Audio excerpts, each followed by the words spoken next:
Bienvenidos a Líderes de Opinión en la segunda temporada de Las Tempraneras. Hoy tenemos un gran personaje de la política nacional que no necesita presentación, pero para aquellos que todavía no lo conocen, porque todo mundo lo conocemos en Querétaro, pues les voy a decir con quién estamos. Con un hombre de la academia, con un hombre que aprecio de que sea mi amigo, y lo voy a presumir porque es mi amigo, el doctor Gilberto Herrera Ruiz. Bienvenido a Líderes de Opinión, amigo. Muy amable, muy agradecido, y siempre es recíproco la amistad, muchas gracias. Muchas gracias, don Jesús. No, estimada audiencia, pues como siempre es un gusto, un privilegio, doctor, que haya aceptado usted la invitación aquí con nosotros a Líderes de Opinión con Ruiz Mondragón. Estimada audiencia, siempre o pocas veces nosotros tenemos la oportunidad de poder platicar, charlar con un científico, con un catedrático, con un rector de la UAG, el 16º rector en 2012-2018, director de la Facultad de Ingeniería de la UAG, ¿verdad? Se le considera en su paso por esa máxima casa de estudios de Querétaro como un gran defensor incansable del presupuesto para la Universidad Autónoma de Querétaro. Y eso habla mucho, Carlitos, porque eso es el posicionamiento de la Universidad Autónoma de Querétaro en el sitio que hoy está. Un hombre congruente, un hombre de fuerza, un hombre de convicción.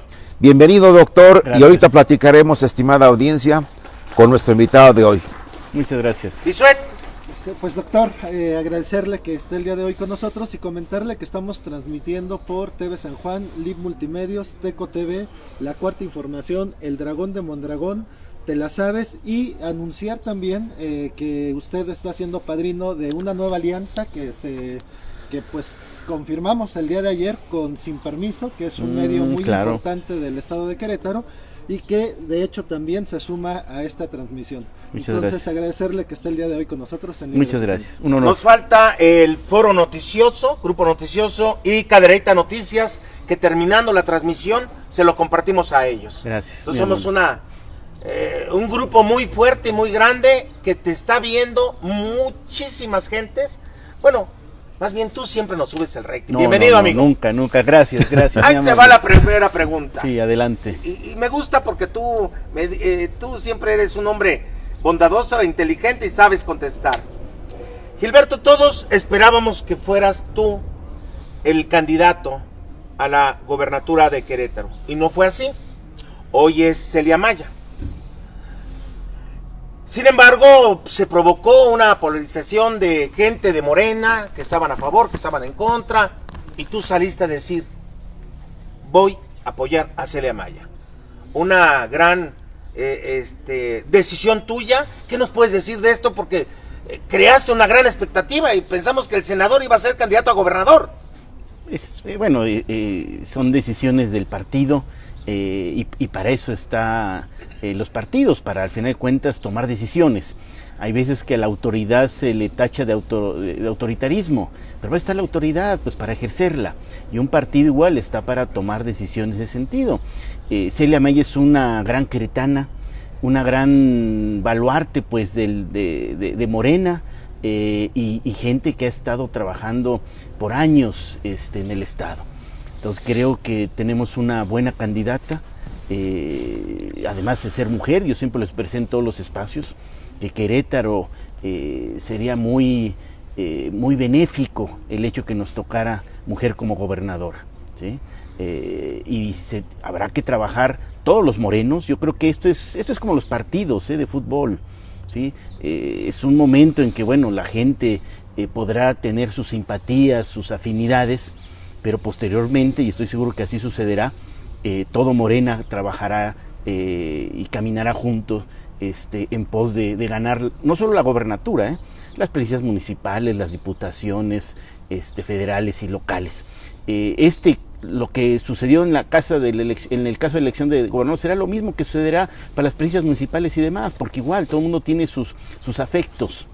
Sin embargo, toda persona que le toque liderar o le tocó ser elegida, tendrá que tener la humildad en la victoria para darle dignidad a los que no fueron electos de alguna manera. Yo creo que ese es el trabajo que habrá que hacer, no menospreciar a esa gente que tuvo una simpatía diferente en el sentido de la persona, más no del partido.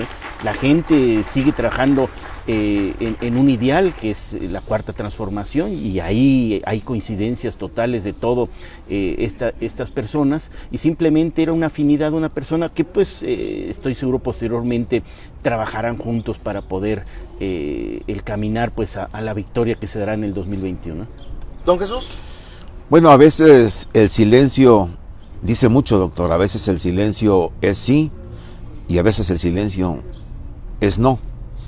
Si usted hubiera guardado silencio, quizás las fuerzas interiores del partido Morena hubiera ocurrido una circunstancia por ahí de una decisión, de una probable fractura, que todavía ahorita en estos momentos, bueno, finalmente es correcto lo que algunas personas integrantes de Morena, porque el propio estatuto así se los establece, la posibilidad de discernir. Claro. Entonces, pero ahorita, ¿cuál fue la posición del doctor Gilberto Herrera Ruiz? Estuvimos muy atentos después de que se designó a la licenciada Celia Maya.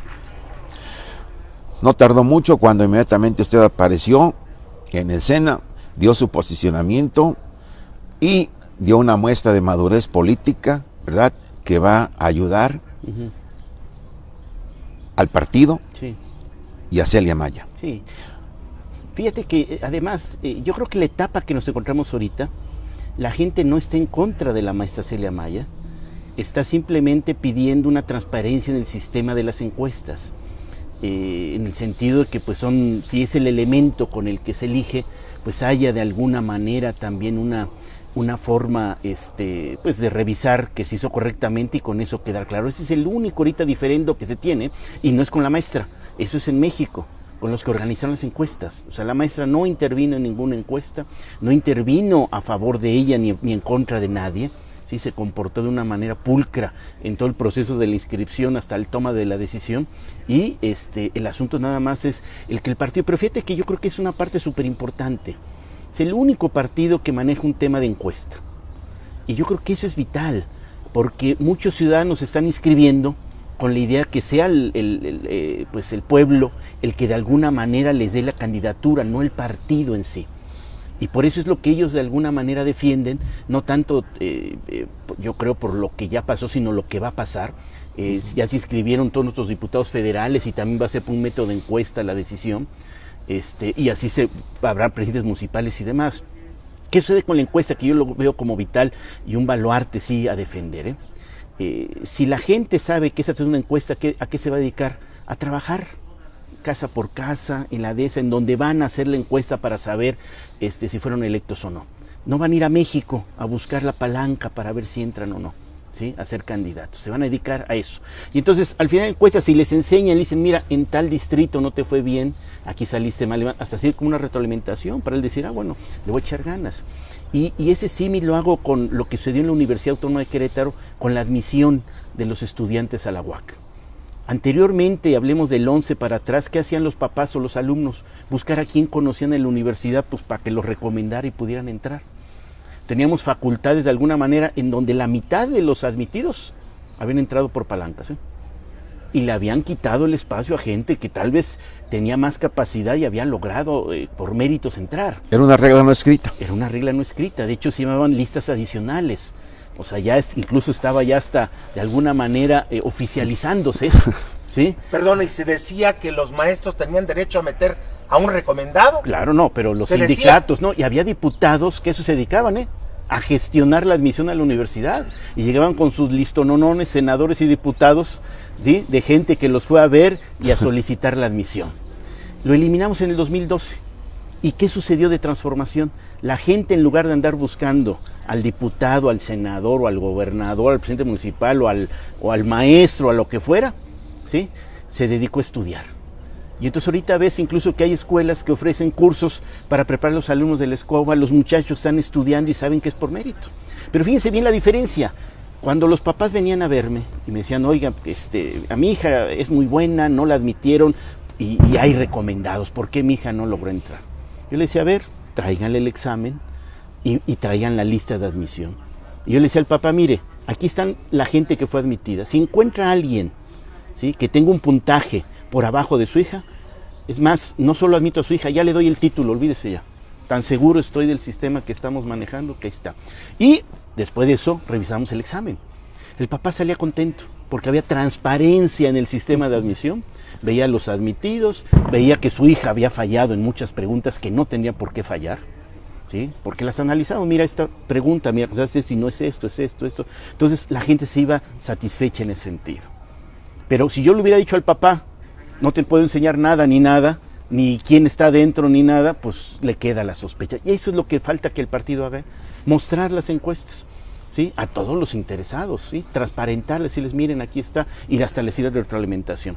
Yo creo que esa es la parte importante y es lo que está causando este conflicto, no en Querétaro, Sí. en los 15 estados donde se está haciendo este ejercicio. Y yo creo que sí es importante que se salve, porque entonces vamos a pasar un partido que en lugar de andar buscando las palancas en México para ver quién me da la candidatura, ¿sí?, se van a dedicar a trabajar, ¿sí? Pero fíjate muy bien, y yo lo decía había directores que me decían, oye, ¿cómo le voy a decir que no a un magistrado? ¿Cómo le voy a decir que no a un ministro que su hijo no entra? Sí, le decía, hay que decir que no a todos, porque si fallamos en uno, esto se acaba. Porque además, pasar de las palancas a empezar a vender admisiones, hay un pasito chiquito. Pasar de la encuesta a empezar a vender candidaturas, hay un pasito chiquito, Y ustedes saben que hay partidos que pues hay que pagar por la candidatura, a regidor, hay tabulador, a presidente, claro, y sobre todo de las pluris, ¿o no? Entonces, eso es lo que hay que acabar. Por eso la transparencia en la encuesta es importantísimo, porque vamos a acabar con eso y queda totalmente transparentado cómo se eligió, cómo perdió cualquier gente y demás. Y yo creo que ese es el tema, La gente no está yendo a protestar en contra de nuestra candidata, está yendo a pedir, por lo que he leído y observado, más bien la transparencia, y yo creo que eso sí es positivo en ese sentido, y el partido está obligado a transparentar y ponerla abajo, ¿sí?, pues para legitimar a los que están. Hablemos de los 14, porque te falta un 15avo, que San Luis Potosí, que estas fechas todavía no se ha elegido el candidato, y eso ya ha tardado mucho, y poder, te digo, dar un gran paso como partido.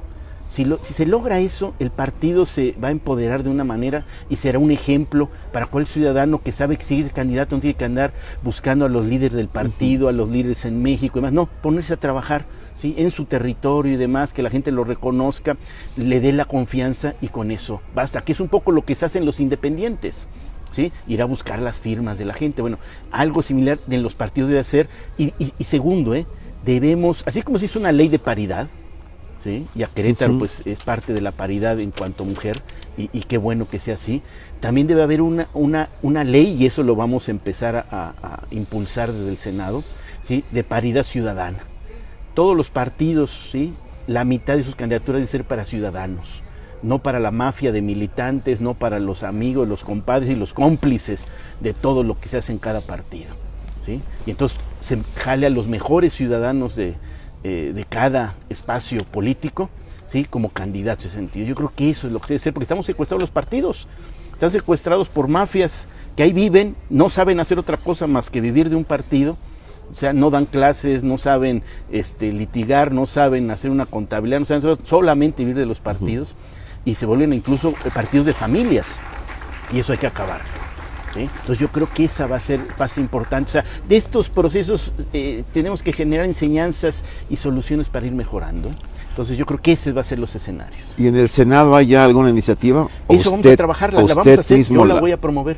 La vamos a promover en un sentido que, bueno, habrá que cabildearlo con los compañeros de la bancada y posiblemente las demás bancadas. Y si no, doctor, que se modifique la Constitución. Porque la Constitución establece que los partidos políticos son de interés general. Claro.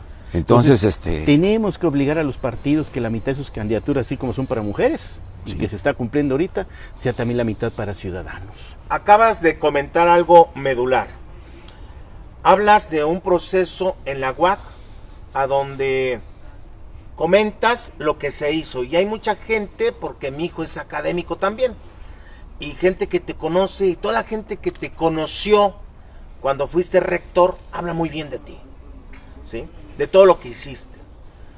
hablas de que se tiene que transparentar un proceso, porque si no, la cuarta transformación quedaría en duda, porque está atacando la corrupción y se pensaría que hubo corrupción, ¿sí?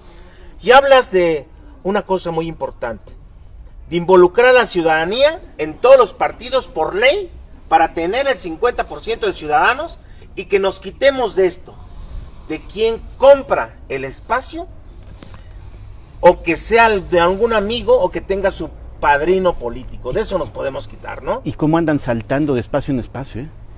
Simplemente que aspiren a un cargo y después regresen a su actividad profesional. Y refrescar también la vida política, porque esa gente que solo vive la política no conoce la realidad ni de su municipio, ni de su estado y a veces ni del país. Entonces traer a los mejores ingenieros a ser parte de los puestos de elección popular, a los mejores doctores, a los mejores médicos, a los mejores campesinos, a los mejores de todos los espacios. O sea, de repente nos convertimos, ¿sí?, en que se buscaba líderes de campesinos, ¿no? Y entonces ya no eran campesinos, nada más eran los líderes de ellos. Y hay que buscar los campesinos líderes, a los que sí están trabajando su tierra, conocen la planeta en su tierra, para que vengan a participar y enriquecer los cambios que dice el gobierno, pues para generar incluso la autosuficiencia alimentaria. O sea, un país que nosotros dimos origen al mundo del maíz, el frijol y tantas plantas alimenticias, y que por hecho pues están hechas para estos climas. ¿Y cómo es posible que estemos importando todo? ¿Por qué? Pues porque trajimos a los líderes campesinos que ni campesinos son, ¿sí? Y ahora hay que traernos a los campesinos líderes y que son ciudadanos. No los queremos ver en ningún partido ni nada. Vengan, participen y regresen después a seguir trabajando su tierra en ese sentido, ¿no? Pero ya dejaron el conocimiento para el cambio de las leyes, para el cambio de la política, etcétera, que se tiene que ir generando en ese sentido. Yo creo que eso va a ser la vital. Ahorita, si tú te fijas, lo que se está trayendo no es ciudadanos, se están trayendo artistas, ¿sí? Del Qué fútbol, bonita vecindad, ¿no? Exacto, del fútbol o de lo que tú quieras. Así es. Simplemente nada más con la idea de generar espectáculo, ¿sí? Y la política no es espectáculo, eso es lo que se debe entender. La política es de ideas, ¿sí? O sea, ciencias políticas es una ciencia, ¿sí? La política es una ciencia, no es una actividad de artistas. Te voy a interrumpir. Entonces nos quieren seguir dando circo, maroma y teatro, a donde nos puede ir de la patada, porque ya don Jesús ha sido muy puntual. Ahí vemos un gobernante en Cuernavaca, ¿sí?, en Morelos, más bien, futbolista y todo lo que está sucediendo. Hoy vemos nombrado por un partido, Movimiento Ciudadano, a un portero para candidato a gobernador. Ayer nos llevamos la sorpresa que empezamos con la bonita vecindad con Kiko, ¿no? Imagen, solamente imagen. ¿Qué es lo que quieren vender los partidos para seguir viviendo el erario? Sí, o sea, es que hemos hecho de la política en este país un negocio. Y mucha gente está ahí estacionada para seguir haciendo un negocio, y tanto así que tienen a los hijos, a los yernos, a todo mundo trabajando ahí, creando partidos simplemente para vivir de las prerrogativas que da un partido, que son millonarias además. O sea, la política mexicana es de las más caras del mundo. Es más cara una elección en México que una elección en Estados Unidos. Y eso no puede ser posible, que un país con tanta desigualdad y tantas necesidades gaste más en su política, en sus campañas electorales, que lo que se gasta del otro. Y eso es lo oficial de números, porque tú sabes que por afuera de las campañas se maneja mucho número, pues para la compra del voto y todo eso que no hemos podido todavía erradicar. Y ese es el gran problema también, que nos falta todavía mucho por crecer. Porque sí, se declaró en el Congreso que ya la cuestión de los delitos electorales son delitos graves. ¿Pero dónde está la policía electoral? ¿A quién le voy a denunciar un delito grave en la próxima campaña del 21? ¿A la policía municipal que está a mando del que está haciendo el fraude? ¿A la policía estatal? Entonces, quien está en el poder puede impunemente hacer cualquier delito electoral, y solamente serán castigados la oposición que sí se le ocurra hacerla, porque la policía, tanto municipal, estatal y demás, o sea, no hay una policía electoral. Es como si está prohibido robar, pero no hay policías en el pueblo. ¿A quién denuncio que están robando y asaltando aquella casa? Pues no. Ese es los grandes vacíos que todavía nos están quedando en ese sentido de hacer de la democracia un ejemplo en este país todavía. Pues, estimada audiencia, están escuchando al doctor Gilberto Herrera Ruiz. Ya va a dar pauta a una iniciativa de ley enfocada que se permita a la ciudadanía que cada partido ya no sea de que a ver si quiero o no quiero, a ver cómo amaneció el sol hoy, sino que sea obligado que la ciudadanía participe.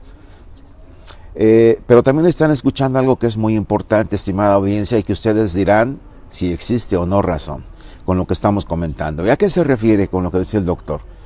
A dignificar o dar decoro a la actividad política.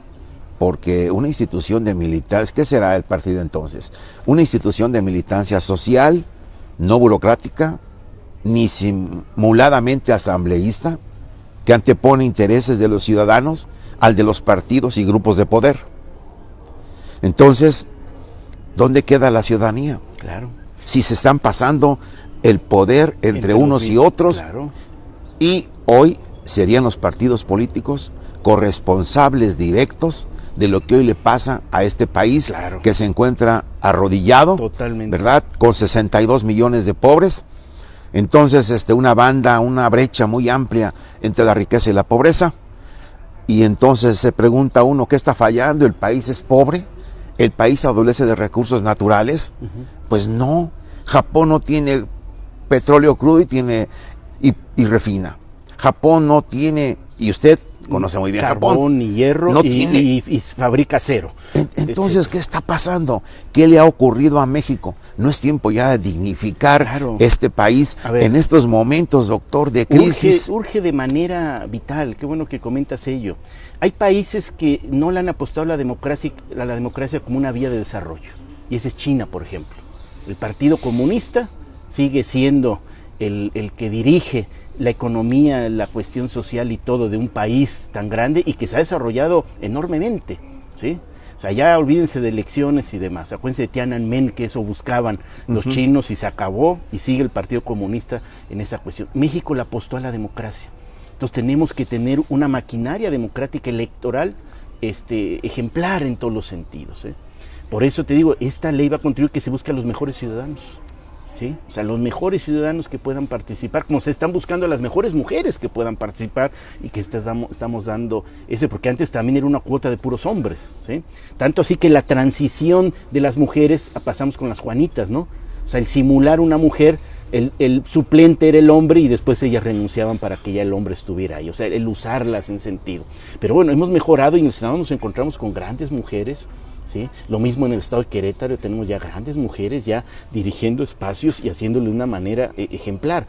También tendremos que pasar con grandes ciudadanos que esperemos no sean Juanitos, que nada más pongan un ciudadano, un suplente del partido, ese sí, tú renuncias, te pago un dinero y ahora sí ya llegaste. O sea, eso es lo que vamos a hacer, porque este país ya le apostó a la democracia como el elemento de desarrollo que va a decidir el futuro económico, social, educativo, de salud, etcétera. Entonces tenemos que hacer de la democracia pues algo impecable en ese sentido y ya nos urge, porque como dices, las grandes fortunas que se han generado en los últimos años han sido de políticos o de empresarios trabajando con políticos haciendo negocios, ¿eh? Ese ha sido ahorita el mecanismo de generación de desarrollo económico del país. Ya olvídense de aquellas épocas en donde un señor abría su pequeña tiendita, se trabajaba, se esforzaba grande y empezaba a crecer, eso se acabó. Ahorita los grandes negocios es apoyar a un candidato, ¿sí? Y si invertí tanto, espero sacar 10 veces más y pues ahí ya hice mi gran negocio. Y el político igual, si yo invertí tanto, pues espero salir y ganar. Entonces se ha vuelto la política no un tema de una visión de país, no un proyecto de nación, sino un proyecto económico, pues que hay que de negocio, que se dedican a hacer empresas, que vayan a hacer negocio, que la apuesten, sí, que arriesguen su dinero y no el de nosotros. Exacto, entonces ves obras 5 veces ya más caras de lo que son ya, o sea, siempre nos hablaron del diezmo, ¿no? Que era el 10% que había que darle al político por asignación, eso ya se olvidó, ya vamos en 500%, ya no el 10, 500% del costo, lo estamos viviendo afuera. Hay sobrecostos. Hay sobrecostos porque pues me apoyó en una campaña, se lo tengo que devolver, pero además necesito empezarle a ahorrar para cuando me quiera reelegir. Todo ese principio que nos costó una revolución mexicana de no reelección lo perdimos, y entonces ya se quieren reelegir, pues para seguir igual viviendo, así no hayan hecho nada, ¿eh? De tal manera que otra cuestión, si se fijan, y lo he dicho anteriormente con ustedes también, o sea, la única profesión que no está penalizada es la de los políticos. Los abogados, médicos prometen algo, firman y no cumplen y los demandas van al bote, ¿sí? Los políticos pueden prometer, firmarlo y todo, y grabarlo y no pasa nada. Es la única profesión. Entonces ya tenemos que penalizar la demagogia. El presidente lo ha hecho de alguna manera ya a nivel presidencial. A los 3 años el presidente hay revocación de mandato, volveremos a votar y si no nos gustó lo que hizo se va para afuera. Pero tenemos que hacer con presidentes municipales y diputados locales. O sea, ¿cómo es posible que un presidente municipal, me ha tocado, yo creo que ustedes también, no sé si los han entrevistado o no, pero seguro sí los conocen, que todavía te lo dicen con una resignación tan simple y una lógica, es que el primer año es para aprender, entonces no hice nada, ¿sí? El segundo ya me puse a chambear y el tercero pues ya me voy. Entonces, por eso necesito otros 3 años exactamente, entonces le digo, oiga, entonces ¿por qué el primer año no cobró? Todavía falta que hasta le pagamos por aprendernos su primer añito, ¿no? No hizo nada. Y el segundo ya trabajó y el tercero pues ya estaba pensando en su reelección. Entonces nada más trabajó un año. Gilberto, no nada más son los presidentes municipales, son los regidores, son diputados, los diputados, son, claro. Con todo respeto, hasta senadores, ¿no? Exacto. Qué bueno que tengamos gente de tu capacidad. Gracias. Además, probada, Sí. probada en la cuestión de la academia, amigo, pero todo mundo quiere aprender a nuestro costo como ciudadanos. Por eso también yo creo por ley habrá que meter que pasen un examen, ¿eh? Como pues, para entrar a una universidad hay un examen de admisión, acá también. Porque pues como que quieres ser y no puede ser porque no tienes la menor capacidad, entonces ponerse a estudiar un poquito. El PRI tiene ese sistema, vi que ahorita sus candidatos están haciendo un examen, no sé si sea real o también nada más ficticio, pero ya todos los partidos, y tal vez no por los partidos, el IEQ y el INE, aplicar un examen mínimo. ¿Sí? ¿Quiere ser usted presidente municipal? Perfecto, a ver un examen mínimo de conocimiento, qué presupuesto se maneja y que no le va a hacer mal ponerse a estudiar y demás, tampoco es una información que esté escondida, está pública ahí. Entonces, ¿qué presupuesto? ¿A qué se dedica? ¿Cuántos habitantes tiene? ¿Cuántos kilómetros cuadrados? ¿Qué pequeñas necesidades máximas, mínimas? Algo básico, mínimo, porque hay gente que sí me ha tocado hablar con ellos y no tienen ni la menor idea de dónde está parado, ¿eh?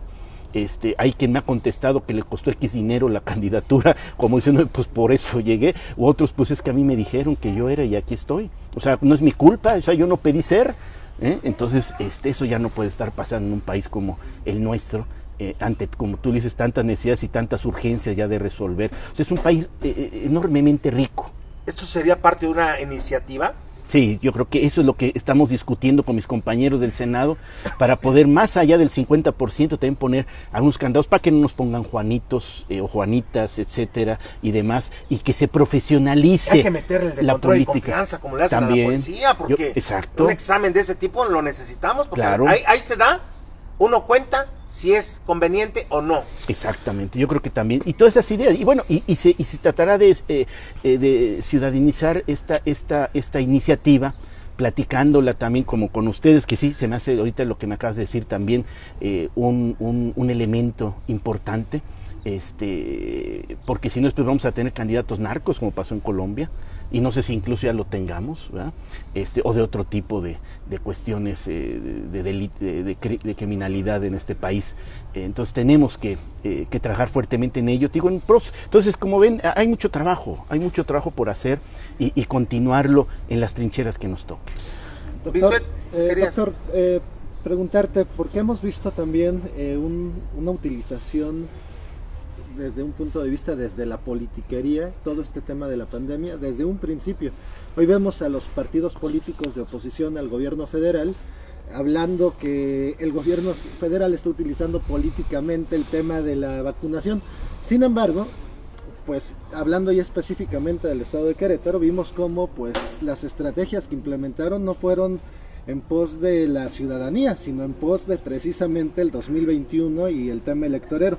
Incluso la semana pasada, ¿no?, que el vocero da esas declaraciones tan desafortunadas, en donde dice que pues muéranse los que quieran, ¿no? Prácticamente eso dijo, pero y que habemos ciudadanía que lo vemos como en realidad una confesión pues del fracaso y de la incapacidad que han tenido. ¿Cuál es tu opinión, doctor, con respecto a esto? Sí, esa es la desgracia también, que toda política gubernamental o toda acción gubernamental la ven en términos electoreros. Háblese de las despensas, ¿sí? O sea, estar dando despensas para después conseguir el voto, y la foto era más importante que la entrega de la misma. Y esta cuestión también de cómo se manejó, o sea, ¿cuál es el problema que tenemos en Querétaro? Que estamos ahorita en una fase de súper rojo, o sea, lo ven los números, sin embargo, no podemos pasar a rojo y cerrar los comercios y demás porque los ponemos en quiebra, ¿sí? Por haber querido cerrar desde antes y por decir que Querétaro fue el primero y el número uno, porque ¿cuánto dinero no se gastan en encuestas para decir que es el mejor gobernador? ¿Sí? Una vez manejando hacia México, de repente cuando vas en la carretera te cambia las estaciones de, pues ya de Querétaro te pasan las de Hidalgo, Y entonces iba yo en la de Hidalgo y un noticiero hablando de la última encuesta donde el gobernador de Hidalgo salió como el número uno en la encuesta de no sé quién asociados. Y después viajo para Querétaro y lo mismo, El gobernador de Querétaro, sí, no me dije, oye, pues cuántas encuestas hay, ¿por qué no todas coinciden? Y demás. Entonces, eso es el gran problema. Entonces, ahorita la fase en la que estamos en un problema entre la salud y la economía. Y la economía también le pega a la salud y a muchas cuestiones. Entonces, está secuestrado por una falta de sensibilidad y de visión práctica. El gobierno del Estado es un total fracaso el manejo que ha hecho pues, de la pandemia, y estamos en un proceso en que no puede cerrar ni los restaurantes, ni los comercios, ni nada, pero debería de hacerlo por los niveles, y por eso esa desesperación de echarle la culpa a la gente, ¿sí? O sea, para eso los elegimos.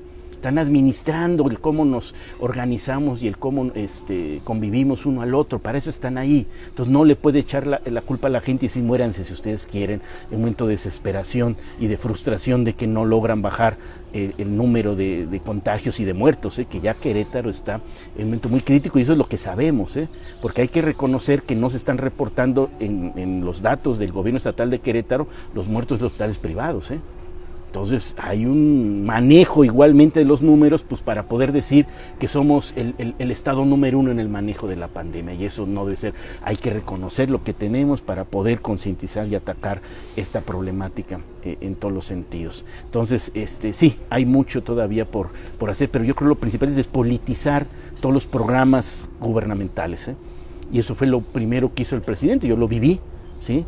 O sea, tú le puedes sacar mucho provecho al programa de adulto mayor, de discapacidad y demás, ¿sí? Tú puedes, si quieres, en un operativo juntar, ¿sí?, 5,000 adultos mayores en un gran gimnasio, poner tus emblemas de tu futuro gobernador y demás ahí, un discurso, y que todos los que fueran a tener tu discurso, y 5,000 gentes lo van a ver, ¿sí? Y no, todo eso se dejó de hacer, porque antes así se hacía la entrega de adulto mayor y de Prosper y demás, juntar un chorro de gente para la gran foto bonita de vean qué arrastre tengo y cómo los compré. No, llegaron por una necesidad de cobrar. Entonces, después de 3 horas, ahora sí fórmense para pagarles. No, actualmente se les está pagando, y las vacunas igual. Se va a vacunar a la gente sin discursos ni nada, de una forma inmediata, ¿sí? 12 millones de adultos mayores en este momento, que es una pues labor titánica la que se va a hacer, O sea, en Querétaro se va a tener 400 centros de vacunación, ¿sí? Con más de 6,000 elementos de brigadas para poderlo hacer, y van a hacer trabajos enormes, y a nivel nacional más de 10,000 brigadas en ese sentido también para poderlo trabajar y poderlo hacer, y sin ningún tema político, en el sentido de poner partidos, poner personas y demás, simplemente a lo que se va, y eso lo hemos vivido, ¿sí? Entonces, eso sí tiene que hacerse ya, irse quitando ya totalmente la política, el estar, hacer los derechos en ese sentido, que eso es lo que se cambió. O sea, pasamos de un programa social de apoyo adulto mayor a un derecho, que es el pago adulto mayor, siendo un derecho al revés, adulto mayor que no le damos son votos perdidos, porque ya es una exigencia, ya no es gracias, sí, por habérmelo dado. Ya no puedes llegar con promesas de que si votan por mí, a todos ustedes les vamos a dar el apoyo. No, pues ya lo tengo y no tengo por qué agradecerlo, ¿sí? Eso es lo que hay que cambiar, y es lo que está cambiando el país, y así va a cambiar. Fíjate bien, esta cuestión de los programas sociales nace con la política neoliberal de Carlos Salinas de Gortari, en donde empezó a ver los muy ricos y los muy pobres, ¿sí? México era un país un poquito más homogéneo, ¿sí? Ahorita se hizo en ese sentido, y entonces tuvo que empezar a crear esos programas pues para ayudar a la gente que se estaba quedando abajo, pero todo se politizó. De tal manera que el país en estos últimos casi 30 años invirtió 2 veces la riqueza del país, del Producto Interno Bruto, y no cambió, no disminuyó la pobreza más que en un solo dígito, 2, 3% de 4, 5 de pobreza. Entonces íbamos a estar un siglo trabajando y que no hubiera más pobres, para los pobres que tenemos eliminados de la pobreza.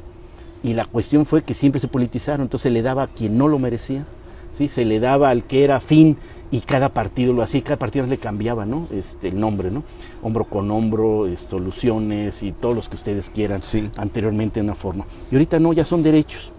Y eso es lo que va a tener que irse cambiando en todos los sentidos. Y los municipios y estados tendrán que complementar lo que el gobierno federal hace.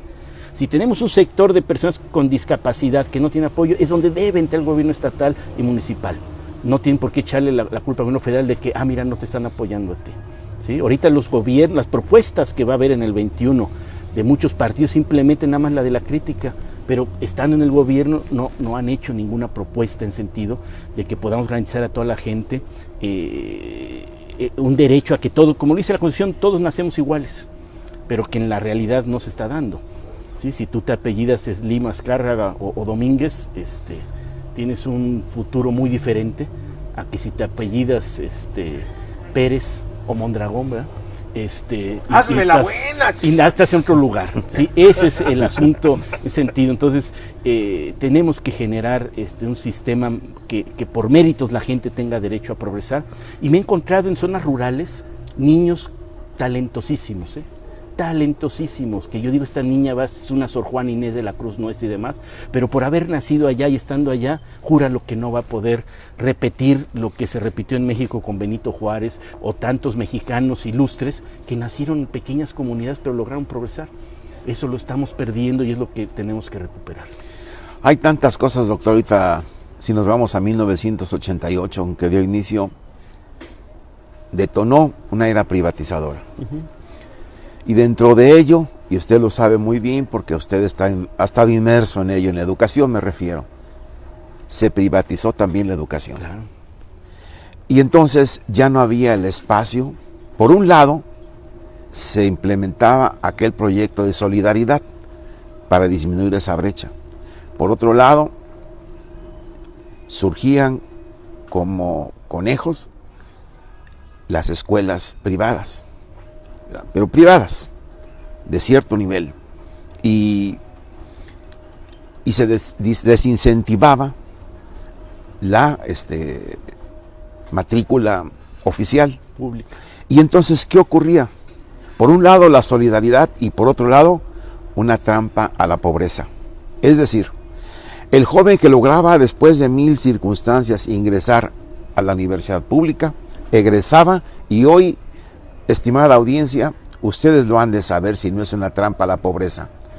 Aquella circunstancia de que alguien por méritos propios estudiaba, decía la gente, una licenciatura, aspiraba a una mejor vida, digna, sí, a una vida digna, a una vida decorosa. Hoy en día, estimada audiencia, ustedes tienen la palabra y no me dejarán mentir. Hoy egresa una persona con ingeniería, con maestría, y sale al mercado laboral, y bueno, hoy estamos en crisis pandémica y es un efecto sistémico también, y pega, pero antes también. Y entonces, ¿qué ocurría? Salarios de 8,000 pesos. Estimada audiencia, ¿sí? Discúlpenme la expresión, eso es una mentada para alguien que se pasó 6 de primaria, 3 de secundaria, 3 de la preparatoria, 5 de la profesional, 2 de la maestría, el resto de doctorado. Entonces... Sí. O el subempleo. Muchos de nuestros egresados trabajan en cosas que no estudiaron. ¿Sí? Pues no hay de otra, hay chamba para eso, claro. Pues a eso me dedico. Ese es el gran problema. Fíjate, el doctor Rabel me platicaba, fue rector nuestro en los 80s, que él salía afuera a buscar a la gente para que entrara a la escuela a estudiar. Había lugares disponibles en la Universidad Autónoma de Querétaro, ¿sí? Salía afuera, muchachos, vénganse a estudiar, vénganse a escribir. Ahorita más bien lo estamos rechazando, ¿sí? Rechazamos 7 de cada 10 jóvenes que quieren estudiar. 7 de cada 10, solo hay espacio para 3. Y de esos 7, la mitad sí pasó el examen de admisión, no fue por burros. Sin embargo, no había espacio. Entonces, ese es el tema de que abandonamos la educación pública, o sea, ya no invertirle, como tú dices, ¿sí? Desde los 80 nos empezó con las crisis esa parte, y se fomentó, como dices tú. O sea, fíjate bien, Alemania tiene alrededor de 60 universidades, ¿sí? Querétaro tiene más de 70, solo Querétaro, y México tiene más de 3,000. Y Alemania como país 60, pocas pero bien puestas. Y aquí pues no. Entonces, el gobierno abandonó su obligación de ofertar educación, y sí, pues que entren los privados y los demás que hagan su esfuerzo porque además me he encontrado gente tan talentosa en las privadas y haciendo su esfuerzo pagarse la escuela para poder sacar un título porque tienen ganas de estudiar, ¿sí? Y eso ha sido por una falla de la educación pública. O sea, ese joven tiene, o sea, y te digo, a mí he encontrado una riqueza enorme en esos jóvenes que además saben lo que cuesta estudiar. Porque a veces en las públicas, como todo es gratis y demás, le echan la flojera, ¿eh? Yo tenía que hacer reuniones con los alumnos de la UAC y decirles cuánto cuesta un NA. Porque a veces le decía al muchacho, profesor, es que mire, reprobé y no sé qué, a ver, porque es que me pusieron la clase a las 7 de la mañana y qué flojera levantarse esa hora. O el profesor era muy malo y pues no. A ver, afuera hay un chorro de gente que si yo les digo que es a las 5 de la mañana se vienen a estudiar. Y si les digo que pues chavo, también quiero estudiar. Y entonces quien hizo su esfuerzo se pagó una universidad privada, ¿eh? Y me he encontrado jóvenes de ahí que valen mucho, ¿eh? Pero que no tuvieron la oportunidad de allá y reconocen lo que vale porque les está costando, ¿eh? Les está costando, dicen, híjoles, hacen su esfuerzo y cómo es que trabajando y estudiando sacan una carrera, y acá que a veces les damos todo, desperdician sus oportunidades porque el horario pues no me acomoda y demás. Entonces sí tenemos que la educación pública hay que hacerla, pero además ser consciente del privilegio que se tiene de poder estudiar en una universidad pública también. Tenemos que hacer conciencia en los muchachos en ese sentido. Fíjese, doctor, que hoy se habla de la globalización, de la competitividad, de la innovación tecnológica, y el país intenta ponerse a tono. No obstante, las diferencias en la infraestructura de los medios digitales de comunicación, por las remota como hoy se ha demostrado. Pero acaba de decir algo, la verdad, estimada audiencia, ustedes tienen la palabra y ustedes dicen si esta es una utopía, es decir, un sueño guajiro o una realidad. ¿Cómo les parecería, estimada audiencia, que el Instituto Electoral del Estado de Querétaro revisara, midiera, evaluara a alguien que quiere ser candidato a un puesto de elección popular? Mídanos con el mismo rasero, porque creemos siempre aquí en Líderes de Opinión, lo hemos comentado muchas veces, doctor, lo que no se mide no se evalúa, lo que no se evalúa se degrada, y lo que degrada termina por irse al cesto de la basura. Bueno sería que les preguntaran lo que usted dijo, ¿verdad? A ver, ¿qué sabes? Vamos a ver qué sabes de la vida. Si quieres dirigir los destinos de un municipio, ¿qué sabes de presupuesto? Y de conocer el municipio. ¿Qué sabes de tu conocimiento del medio ambiente que te rodea? Cuando decimos medio ambiente, límites territoriales, índice poblacional, el desarrollo económico, la salud, la educación, todo ello, ¿verdad? No, pues no sé. En materia organizacional, ¿qué sabes? ¿De qué has sido mando en tu vida? De nada. Entonces, ¿por qué quieres ser presidente municipal? Claro. Bueno, es que yo ahorita, como fui regidor, y sí, a levantar el dedo, estimada audiencia, es la pura verdad. Hablemos claro, ¿verdad? Aquí no estamos en Líderes de Opinión, afortunadamente no tenemos esa limitante. Y como somos ciudadanos y críticos, pero críticos con fundamento, con justificación, que nos midamos todos. Si un diputado llegó a diputado por la ola López Obradorista, ¿por qué quiere aspirar a diputado federal? Si no tiene el bagaje, ¿cuál es su hoja de vida? Aparte de que llegaste, ¿qué has hecho por ti? No, pues yo quiero llegar y ahí veremos cómo le hacemos, que se pongan el overall otros, ¿qué importa que yo no sepa nada? Yo llego, yo coordino y dirijo. Qué bueno, doctor, que se esté comentando eso. Dicen que cuando hay un problema, se empieza a resolver cuando se empieza a comentar. Estimada audiencia, de eso se trata, de que bueno, pues no vengamos aquí simplemente a estar platicando sobre cosas superfluas sin tener más dimensión ética de las cosas. Hoy a este país es lo que le hace falta, doctor. Sí. Pero ahora, doctor, ¿qué sigue para el doctor Gilberto Herrera Ruiz? Todos quisiéramos estar en una posición como la suya, doctor. Competir para gobernador no se pudo. De manera madura, declinó en favor de la licenciada Celia Maya. Y yo me regreso o bien a la UAC, o me regreso al Senado de la República, o me regreso a seguir coordinando los programas de desarrollo social del gobierno federal para el estado de Querétaro. No, hombre, caray, puro top 10. Sigo no, yo también quiero así. Es lo que decimos de eso, doctor. Yo también quisiera. Sí. No todos quisiéramos, sí. pero atrás de mí debe de haber un soporte, ¿no? Sí. Hoy de verdad, doctor, deseamos que la licenciada Celia Maya tenga esa circunstancia, la misma madurez que usted tuvo, la misma madurez que debe tener un líder. Y un líder debe de reconocer, ¿verdad?, que no es todólogo, que se reúna de un verdadero equipo, porque dentro de Morena hay gente con mucha capacidad intelectual. Valía, excelente valía. Y entonces que se incluyan para que levante un verdadero, hablando equipo, futbolísticamente hablando, un cuadro de lujo que, hombre, en cualquier posición va a estar bien parado.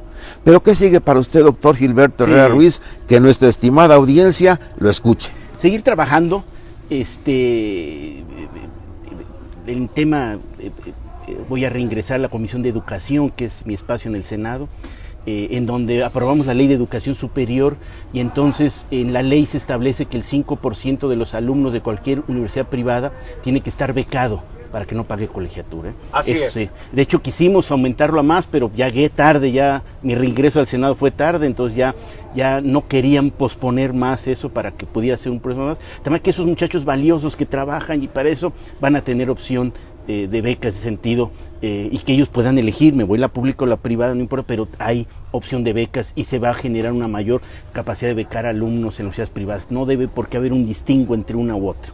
Son de calidad, va a haber apoyo a los muchachos.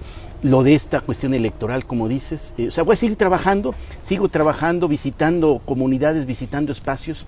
Estamos trabajando fuertemente en dignificar nuestras escuelas preparatorias rurales del estado de Querétaro, que no hay ningún programa que las apoye. Están bajo la responsabilidad del gobierno estatal, pero están en un abandono.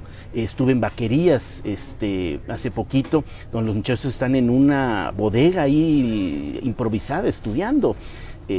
Vamos a trabajar para que tengan la infraestructura, aulas y demás. Entonces, mañana estaré en La Monja, en La Solana, visitando también lo mismo. El domingo estuve en Los Juárez, en Cadereyta, haciendo lo mismo. Entonces vamos a impulsar fuertemente lo que es la educación, sobre todo la educación rural. Entonces seguiré ahí caminando, conociendo las realidades para poder después hacer las leyes. ¿Sí? Una gran ventaja es que una gran amiga nuestra, Delfina, fue compañera mía del Senado. Después juntos nos fuimos a ser superdelegados, ella en el Estado de México, yo en Querétaro, y una buena amistad. Es la próxima secretaria de Educación Pública. Y coincidimos mucho porque siempre lo platicamos, siempre compartimos la parte de educación. Entonces seguro habrá buenos apoyos para Querétaro en las iniciativas que empecemos de innovación a generar en ese sentido, y seguiré conociendo la problemática del agua, la problemática política y demás, y como obligación, porque como tú dices, ¿quién no quisiera estar donde estoy? Pues sí, entonces eso involucra una gran responsabilidad. Sí, a veces. Una gran obligación. Entonces, con gusto me decías las cosas y así lo tomo, pero involucra, te digo, una obligación. Entonces me toca responderle a la gente que si tengo este privilegio, tengo que cumplir una obligación, y entonces seguir trabajando de lunes a domingo, sin importar horarios. Te digo, salimos tempranito el domingo y regresamos tardecito, y unas buenas caminatas que uno se echa, pero conociendo la realidad de Querétaro para después ver cómo desde el Senado podemos contribuir a modificarla en lo más que se puede. ¿Y la Secretaría de Bienestar? No, está muy bien, está en buenas manos con la doctora Rebeca Locio Peniche, y entonces más bien colaboremos juntos para seguir trabajando en lo mismo. Pero a mí me eligieron para senador, cumplimos la función del presidente de que me pidió hacerme cargo de este proyecto de la Delegación de Bienestar, la dejamos en buenas manos, entonces continuar en el Senado, muy bien, modificando esas relaciones y contribuyendo a los cambios que se puedan dar aquí. Llevamos un poco más de 50 minutos de entrevista, que se nos ha ido como agua. Exacto. Yo nada más quiero terminar con este comentario. Me encantaría verte como secretario de Educación, al menos en el estado de Querétaro. Gracias. Tienes un gran perfil, doctor. Has sido, como siempre, muy bondadoso. Siempre que vienes con nosotros, Gracias. nos das tu tiempo, sabiendo que hay mucho trabajo, mucha actividad. Traes cosas importantes que comentarnos. Y siempre con nosotros has sido formal y muy puntual. Gracias, mi amable. Eso es aplaudible. Gracias. Porque la mayor parte de gente que hoy está en la política, pues como se creen muchos de ellos reyes o virreyes, a veces llegan o a veces no llegan o a veces se cancelan al último momento. Sabemos que hay muchas cosas que pueden impedir una entrevista, pero tú jamás es necesario recordarte la entrevista.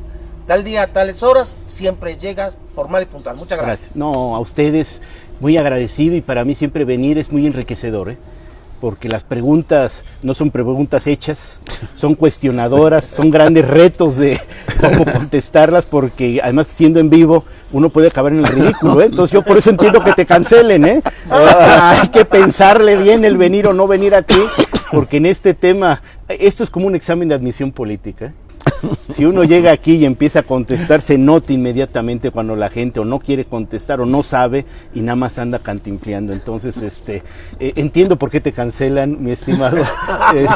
Pero bueno, para mí ha sido siempre muy enriquecedor, porque yo salgo de siempre de estar con ustedes, con una riqueza de ideas y de cuestionamientos importantes, pues para seguir trabajando y trabajando en la transformación de nuestro Querétaro. Muchas gracias. Doctor, es un placer haberte tenido en Líderes de Opinión en la segunda temporada de Las Tempraneras. Mañana vamos a tener a un doctor en Derecho Académico, ahorita se me fue su nombre, pero nos va a hablar de un libro que elaboró sobre estrategias de defensa y de muchas otras cosas. Ahorita se me olvidó el nombre en este momento porque estoy muy contento. Gracias. Otra vez por recibirte. No, gracias a ustedes, es muy amable, y para mí siempre es un honor. Para mí siempre ha sido un honor estar con ustedes, muchas gracias. Líderes de Opinión con Mario Mondragón. Muchas gracias. Hasta pronto.